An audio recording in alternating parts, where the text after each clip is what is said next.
안녕하세요. 뼈아대 고영선 작가입니다. 여러분 반갑습니다. 오늘은 50대 사건으로는 돈의 역사 이슈 따라잡기 시간이고요.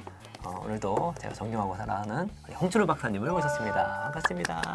인사해 주세요. 네, 안녕하세요. 시청자 여러분 반갑습니다. 50대 사건으로 보는 돈의 역사의 저자 홍춘욱이고요. 또 이렇게 따뜻하게 맞아주시니까 또 영광스럽게 생각합니다.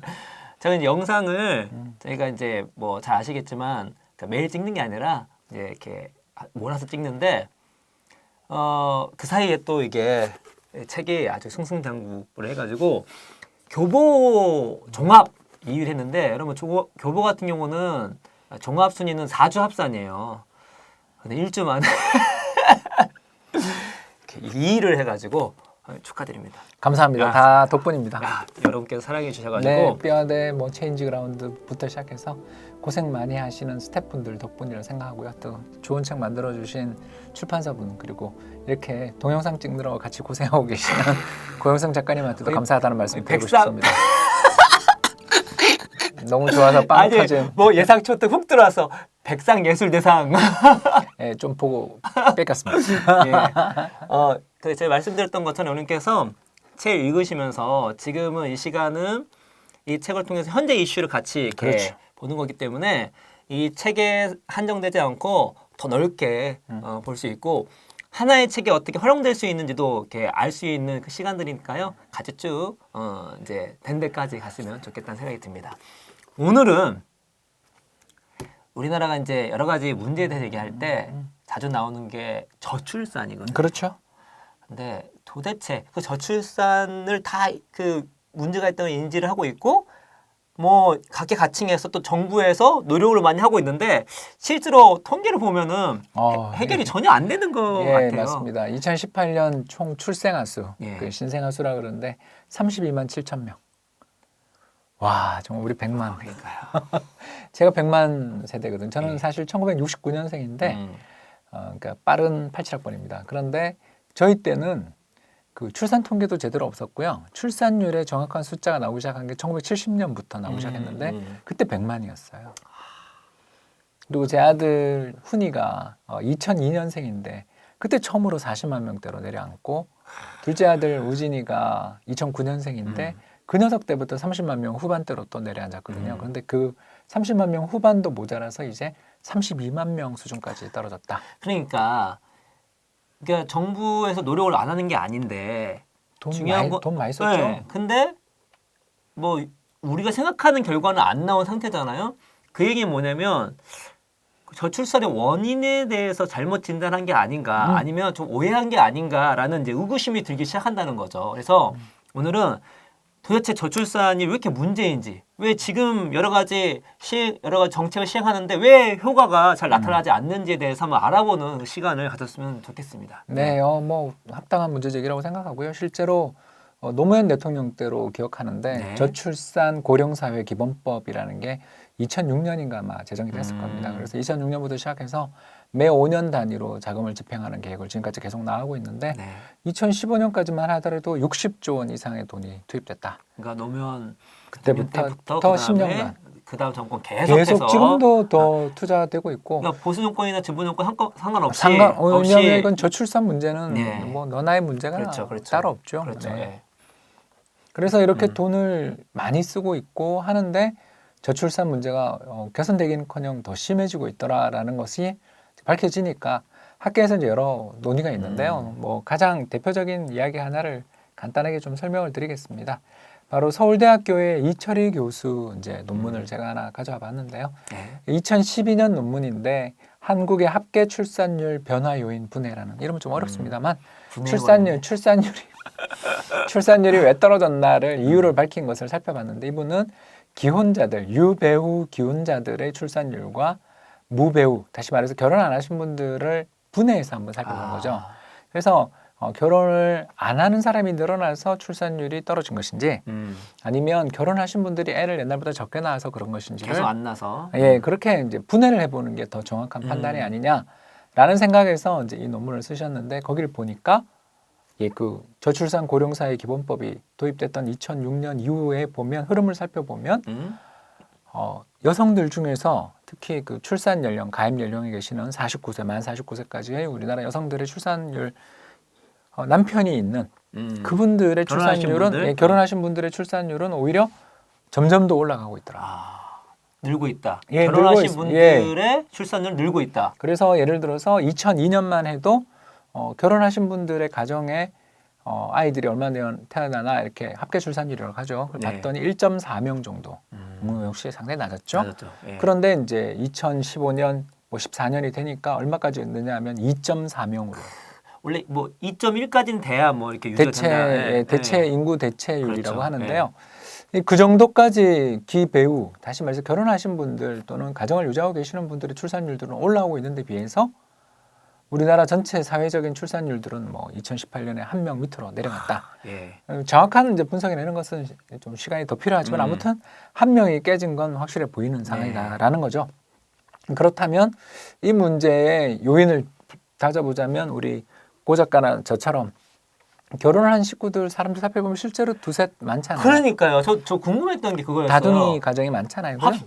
출산율 너무 낮는데 주변 보면은 의외로 하나인 집안이 별로 없어요. 그 둘 있는 집안이 상당히 많아서 그냥 뭐 내 경험적인 생각이겠지 싶었는데 지금 말씀하신 통계를 보니까 그게 타당성 있는 경험이었네요, 제 경험이. 네, 그렇습니다. 예. 그래서 이제 우리나라 출산율이 떨어진 이유는 결혼을 안 해서다라는 결론에 도달을. 애를 안 낳는 게 아니고 안 낳는 게 아니라, 그러니까 그 결혼 얘기는, 자체를 안 한다. 그 얘기는 그래도 정책이 일정 부분은 통했다는 효과가 있었다는 얘기인 거죠. 예, 그러면 또 돈을 잘못 썼다라는 것도 들 수 있겠죠. 그렇죠. 예. 예를 들어서 뭐 표현이 좀 그렇습니다만 결혼을 해서 1년에서 2년 이상 결혼 관계를 유지하시는 분들에게 결혼 축하금을 준다든가. 오케이. 예, 지금 PD님 웃고 계십니다. 제가 뭐 바라고 이런- 있죠. 뭐 이런 그 좋은 정책인데 하면서. 정책에 그 돈을 쓰는 게 있어서 뭐 불임 문제나 이런 걸로 고통받고 계시는 분들, 난임이나 불임으로 고통받고 계신 분들에 대한 어떤 지원이라든가 또 아이들에 대한 양육세당, 또 저 같은 경우도 다둥이 카드 이런 것들을 받아서 우리 써봤잖아요. 그죠? 네. 애들 아플 때 네, 그렇죠. 출산할 때 다 도움이 됐었어요. 아, 그러니까 그럼요. 그게 뭐 네. 도움 안 됐다라고 제가 말씀드린 건 아닌데 그 정책이 나빴다라는 게 아니라 그 정책의 방향은 올바랐지만 그것만으로는 안 된다 정도로는 이야기할 수 대신 있는 뭐 거죠. 결국적으로는 원하는 결과를 도출하지 못했으니까 그렇습니다. 효력이 없었던 건 아니지만 다시 말해서 원인 분석이 그 당시엔 제대로 안 된 상태에서 그렇다고도 볼 수 있겠습니다. 정책이 정권이 바뀌어서 계속 유지됐기 때문에 음.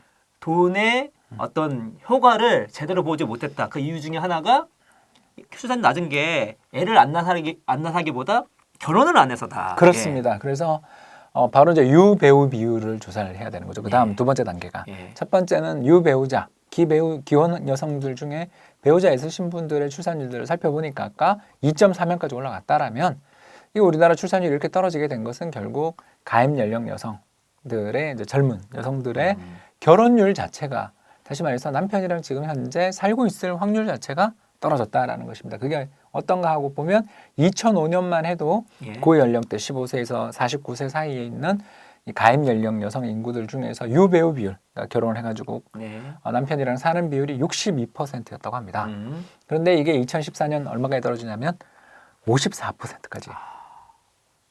그러니까 8%포인트가 떨어졌다라는 거죠. 예, 10명 중에 6명이었는데 10명 중에 5명으로 바뀌었다는 말씀이시죠? 그렇죠. 물론 이제 그 이유가 두 가지겠죠. 첫 번째는 우리가 전번에 그 취업 문제에 대해서 한번 2030 세대의 그렇죠. 실업 문제에 대해서 제가 설명드리면서 예. 이미 우리나라 기업들이나 뭐 각종 그런 어떤 그 일하시는 곳에서 원하는 생산성의 수준이 되게 높고 생산성의 기본 수준이 되게 높기 때문에 처음에 들어오자마자 생산성이 높은 사람을 뽑거나 아니면 학습 능력이 있는 사람을 뽑으려는 네. 태도들을 가지게 되면서 경력을 쌓을 기회도 주지 않으면서 왜 너는 유경력자만 사람을 뽑냐, 신입에게 왜 경력을 요구하냐, 뭐 이런 이야기들 우리가 했던 거 기억나시죠? 예. 그런 사회적 흐름에 대응해서 사람들의 이제 대응 방법은 두 가지가 있었잖아요. 하나는 고시 준비하시는 분이 많았고 또 하나는 예전에는 대학도 잘 많이 안 갔지만 요즘은 거의 대부분 대학을 많이 가려고 노력을 하시는 분들, 그러니까 대학의 진학률 자체가 한때 80%까지 올라갈 정도로 높았고요. 예. 더 나가서 여기서 대학원이라든가 또는 휴학 중에 뭐 어학연수를 간다든가 교환학생을 간다든가 또는 박사과정을 간다든가 하는 학위 인플레. 그렇죠. 예. 학위 인플레가 발생하는 가운데 학업 연령들이 계속 높아지면서 만혼의 경향이 생기기 시작한 거죠. 결혼을 늦게 시작하니까. 그러니까 결혼을 늦게 시작해서 이분들이 늦게 애를 가질지는 또 있는 거죠. 그러니까 그건 희망을 좀 버리기는 어렵지만 최근 들어서서 그러나 30세에서 40세의 미혼 여성 비율들이 계속 높아지고 있는 현실들을 생각해 보면 특히 30대 경우에는 한 3분의 1 정도의 여성들이 아직도 결혼을 안 한 상태로 남아있다라는 거죠. 취업이 힘드니까 취업 준비하는 기간이 길어지면서 결혼을 하려는 시기도 늦춰지고 있다. 그렇게도 볼 수 있겠고 네. 또 하나 더 문제가 저는 이제 그 문제도 경기를 부양하는 문제가 그러면 되게 중요하겠죠, 그죠? 그런 문제도 있지만 이제 또 하나의 문제가 좀 이거 예민한 문제지만 해도 되죠? 네, 뭐 예. 커트해주세요, 커트해주세요. 바로 뭐냐면 결혼 안 하고 아이를 낳을 수도 있는 거잖아요. 그렇죠. 이제 요 이야기가 문화적인 차이들 문제가 부각되는 것입니다. 왜? 맞습니다. 그 사랑하면 그 결혼을 굳이 안 하더라도 결혼할 여건이 안 될 수 있잖아요. 우리나라 사회에서 사실 결혼이라는 게 지방간 결합처럼 느껴지는 부분이 많지 정확하게 않습니까? 그냥 대놓고 얘기하면 우리나라는 뭐 정확한 통계는 모르겠지만 확실하게 서양 문화권보다 동거 비율이 이렇게 높다고 하기가 어렵죠. 네. 그래서 왜 이런 이야기를 제가 잠깐 드리냐면 미국에 살고 있는 인종별 출산율 통계를 한번 제가 본 적이 있었는데 봤더니 라틴계 같은 경우는 1990년대 3명, 지금도 얼마냐 하면은 한 2.4명 정도 나는 거예요. 엄청 높네요. 예, 그래서 네. 미국의 그 출산율이 2명 정도를 전후를 유지하는 거에 상당 부분은 이민자에 의한 것이고 또 이민자의 상당수가 라틴계다라는 거고요. 그리고 그다음이 백인 여성들 있잖아요. 백인 네. 여성들의 출산율은 1.9, 1.8에서 벗어나지 않고 있습니다. 최근 이보다 더 떨어졌다는 연구도 있는데요. 문제는 이제 아시아 퍼시픽 지역, 그러니까 아시아와 태평양 지역에서 이민 오신 분들의 가정의 여성들의 출산율이 1.7, 예, 우리 1.7명.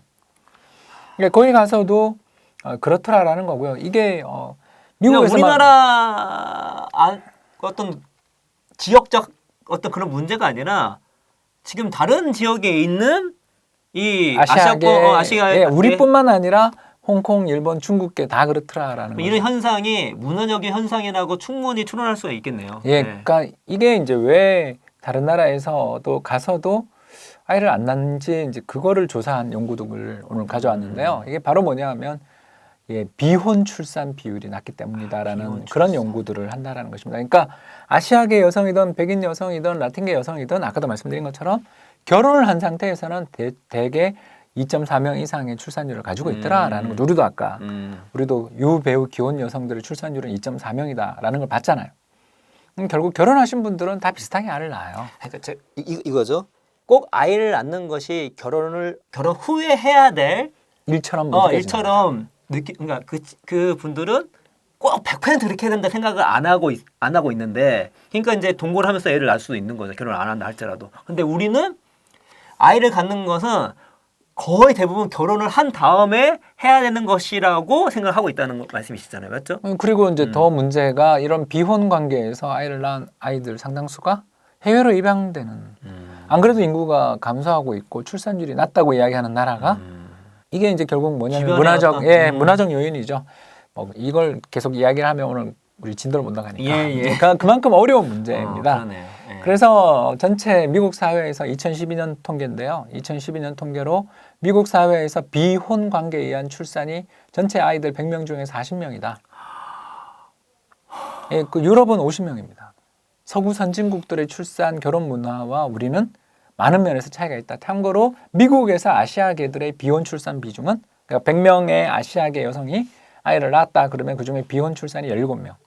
그러니까 우리가 분명히 사는 그 선진국들에 대해서 뭔가 배울 건 배우고 도입해야 되는데 그렇게 단순한 문제가 아니라는 말씀이네요. 왜냐면 걔네들이 이렇게 돈을 많이 쓴다. 그럼 우리도 돈을 많이 쓰면 되겠다라고 하지만 실제 내용은 되게 복잡하기 때문에 그렇습니다. 특히 지금 현재로 말씀하신 내용 봤을 때에는 그런 문화적인 그런 것들 해결하지 않는 상태에서는 돈을 쓴다고 해서 효과를 보는 것이 쉽지가 않고 실제로 우리 돈을 많이 적게 쓰는 거 아니었으니까. 그렇죠. 누적적으로 보면 80조 원까지도 썼다라고 지금 통계가 나오는데 그러니까 이제 2018년까지 통계. 아까 제가 15년까지는 60조. 거기다 이제 더 많이 쓴 거죠. 그렇죠. 여기에 이제 하나 더 경제적 요인을 우리가 이야기 안 할 수가 없는 게 바로 이제 맞벌이를 해보신 기혼 남성들이라면 다 알 거예요. 30대 중반 정도 될 때 상당한 위기가 오는 거 다 아시죠? 왜 그러냐 하면 아이들 양육 부담 자체가 우리나라 사회에서 여성들한테 거의 온전하게 짊어지다 보니까 M자 커브가 발생한다라는 거죠. 이 M자 커브가 뭐냐 하면 20대에는 한 80% 정도 여성, 100명 중에 한 80명 정도의 20대 여성들이 직장을 갖고 있습니다. 그러다 하면서 사회에서 열심히 일을 하다가 30대 중후반, 요새는 예전에는 20대 후반에 이미 그런 일이 벌어졌는데 요새는 결혼 늦게 하니까 그게 이제 뒤로 갑니다. 그래서 30대 후반에 갑자기 경제활동 참가율이 한 20%포인트 정도 내려앉습니다. 그리고 다시 40대가 되면 아이를 키운 다음에 다시 손이 좀 적게 가는 시기가 오면 그때부터 파트타임 중심으로 해서 일자리를 찾으면서 다시 그게 70%대 정도로 올라오는, 그러니까 연령이 들면 들수록 아픈 사람이 늘어나니까 경제활동 참가율은 줄어드는 게 맞지만 우리나라는 다른 선진국은 이렇게 가서 고원을 만들면서 떨어진다면 우리는 M자를 만든다라는. 경력 단절. 예, 그렇습니다. 근데 이제 문제가 20대, 30대의 직장을 가지고 있었을 때 커리어를 가지고 있어 일하고 계시던 분들이 그 뒤에 이제 양육, 출산, 양육 후에 다시 재취업에 나서게 될 때는 그 이전에 있었던 정규직 일자리나 고액 연봉 일자리보다는 파트타임 일자리에 그렇죠. 일하게 되는, 물론 또 여성분들 입장에서도 아직 양육 부담을 완전히 벗어던지지 못했기 때문에 풀타임으로 일하기보다는 파트타임으로 원하는 그런 요인도 있을 것입니다. 예. 그러니까 제가 어떤 게 나쁘다 좋다라고 말하기보다는 이런 현상 흐름들 속에서 일부 여성들은 자신이 직장에서 충분한 자리를 잡았을 때까지 결혼과 출산을 늦추려는 동기를 가질 수 있고요. 그러네요. 예, 그리고 나이가 들면 들수록 당연히 임신의 가능성은 떨어지지 않습니까? 그렇죠. 그리고 이제 두 번째 문제가 또 이런 문제들 때문에 우리나라 공시족들의 상당수가 또 여성들이 그렇죠. 그 최근에 우리나라 공무원 시험 합격률을 살펴보면 여성 비율이 더 높은 거 아시죠? 그러니까 이런 문제들에 대한 대비를 미리 하고 싶은 거죠. 왜냐하면 내가 직장 생활을 하다가 다시 중간에 경력 단절의 문제를 겪고 어려움을 겪을 수 있다면 차라리 출산 휴가나 또는 휴직을 편하게 쓸 수 있는 직장을 더 선호하는 태도들이 보이게 되는 거겠죠. 아무튼 뭐 이게 옳은 일이냐 나쁜 일이냐는 제가 모르겠고요. 다만 우리나라의 저출산 문제가 이렇게 빚어지게 된 이유는 복합적으로 볼 때 세 가지였다. 이렇게 말씀을 드릴 수가 있는 거죠. 첫 번째는 결혼하신 분들에 대한 지원책들은 효과를 봤다. 그래서 옛날보다 훨씬 기배우 여성의 출산율은 올라왔다. 다시 말해서 결혼한 커플의 출산율은 이제 정상화되고 있다. 두 번째, 근데 문제를 살펴보니 기혼 여성들 말고 우리나라 결혼을 아예 안 하는 여성들의 비율이 점점 높아지는 현상이 나타나는데 이건 거기서 보니까 두 가지였다. 그래서 첫 번째는 아까 문화적 요인을 배제할 수 없는, 즉 꼭 결혼을 해야 되는가에 대한, 결혼이 굉장히 큰 문제잖아요. 그래서 이런 거에 대해서 고민을 하시는 분들이 있고 이건 문화적 요인이고, 그래서 우리는 어떤 정책을 쓰더라도 안타깝게도 이 문화가 바뀌지 않는 한 쉽지 않을 수 있는, 그러니까 출산율 자체가 강한 반등을 올리기 어려운 부분이 있다라는 것도 인정을 좀 해야 되고, 또 하나는 경제적 요인, 다른 선진국에 비해서, 그건 제가 그림을 가져왔으니까 다른 선진국에 비해서 너무 뚜렷하게 M자 커브가 나오기 때문에 이거에 대해서 사람들이 어드버스 셀렉션, 역선택이라는 걸 하게 되잖아요. 아예 그냥 그러면 애초에 이런 고통을 겪는 일을 피하는, 즉 비혼 아니면 그 출산과 양육에 따른 어떤 그런 문제들, 해고 문제 이런 것들을 덜어줄 수 있는 일자리에 집중하는 전략들을. 왜냐면 뭐 당연히 과거에 못지않게 거의 대등한 수준으로 그 능력 있는 여성분들이 많이 있기 때문에, 근데 또 일을 하다 보면은 그렇게 해서 승승장구를 능력에 맞게 해야 되는데 아이를 갖게 되거나 그렇게 되면 좀 여러 가지 불이익이 있는 것이 사실이거든요. 실제로 뭐 저희가 항상 얘기하지만 저희 팀장님 같은 경우가 그 대표적인 경력 단절 케이스거든요. 그러니까 이런 게 아직도 우리 안에 문화가 있는데 말씀한 것도 이게 어떤 게 더 옳다고 말씀드릴 수는 없겠지만 중요한 이런 현상이 지금 벌어지고 있다는 것이죠. 그걸 잘 인지하고 여기에 대한 세련된 대책들이 필요하다라는 것이고, 그 대책에 대해서는 이제 많은 연구가 필요하겠지만 일단 제가 무엇보다 말씀 좀 드리고 싶은 것은 기업들이 알아서 여성들을 출산과 경력 단절의 여성들을 안 자를 거라고 기대할 수는 없는 거 아니에요. 경쟁 중이잖아요. 그래서 어떤 가족 친화적인 그런 기업들 팻말만 줄 게 아니라 그런 기업들에 대해서는 인센티브를 주는. 체인지 그라운드. 저희는 가족 친화 맞죠?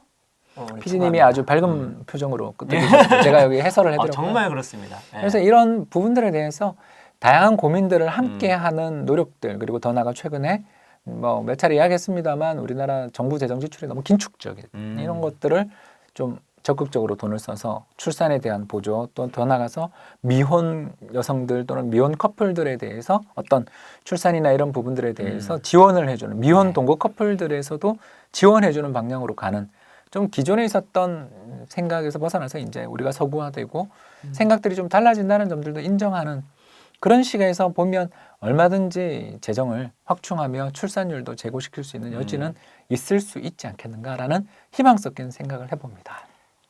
아, 오늘 너무 고품격 방송이었습니다. 우리가 이걸 알고 있어야 우리가 정부의 정책을 옹호하든 비판하든 제대로 할 수가 있는 거예요.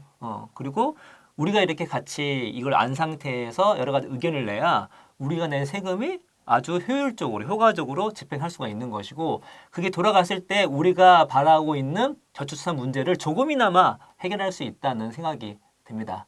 오늘 정말 귀한 말씀 감사합니다. 오늘은 이것으로 마치도록 하겠습니다. 감사합니다.